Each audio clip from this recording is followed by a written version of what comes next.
Sarap mga guys. So, ito na nga guys ang ating gulay.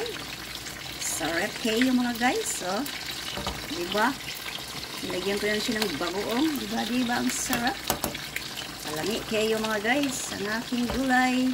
Ayan, perfect. Ang ating gabi mga guys.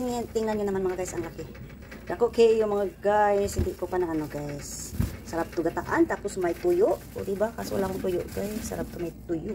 Dalang hita sana. Nakalimutan kong bumili sa Pinas. Siya mga guys. So diba guys? Ayan, nag-chop-chop ko na mga guys. Nahiwa ko na mga guys.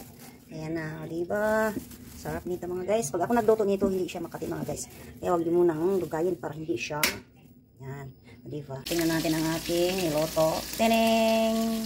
Ayan na, huwag mong lugayin mga guys para hindi siya makati. O diba, makati kasi pag inaano niyang lugar-lugay nyo. Kaya hayaan nyo lang yan guys hanggang sa malambot. O diba yan guys? Ang panghalo ko ay isda. Ang ano guys, tuyo. Isda na lang ang aking ihahalo sa ating gulay. O diba guys, yum. Pwede na rin ito guys. Ating gata mga guys. Yan. Coconut milk. So yan na guys. Hindi ko pa ilagay. May ilagay ko na guys. Guys, ilagay na natin ang ating gata. Yan. Para mag ano siya. Diba? Diba? Para masarap. Ilagyan ko na yan guys ng magic sarap. Ilagyan ko na yan. Wala yung ano natin. Black pepper. Durog-durog. Diba? Para masarap. Wala na yata. Yan ang ano.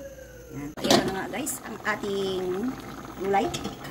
Ilagay na natin ang ating isda. Ayan ang panghalo ko mga guys. Isda lang. Kasi wala akong tuyo. Yan.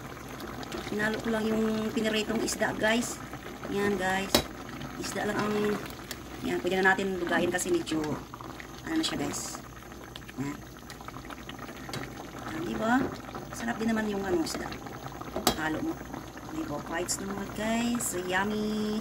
Lagyan natin ng patis para masarap. Lagyan natin ng kunting bagoong mga guys. Ayan, nilalagyan ko si guys ng bagoong. Yan. Ang soy sauce. Diba guys. So, yummy. Ayan mga guys. Sarap na yan mga guys. Yan. Yung ating gulay. Ang ating gulay mga guys. So, yummy. Diba?